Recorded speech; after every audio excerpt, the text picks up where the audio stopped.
जी, ये है बेसिकली आपकी we are starting off on money meditation. Yes, ये बेसिकली जो आपकी बेसिकली पैसे हैं घर के अंदर, जितने आपके घर के अंदर जो रुपया रखा होता है, पाउंड होता है, डॉलर होता है, उसके साथ इस नोट को डाल दें पीछे की तरफ या आगे की तरफ, कहीं भी रख दें, बस उसके साथ खर्चा नहीं करना है इसको।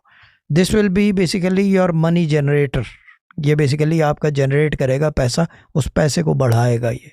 This is what money meditation is all about, to increase your cash flow, आपका कैश फ्लो बढ़ाने के लिए।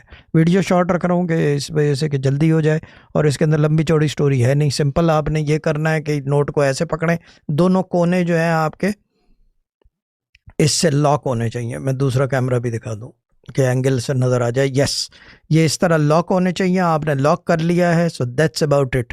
And then what you do is you close your eyes when I tell you now, and you just remain quite.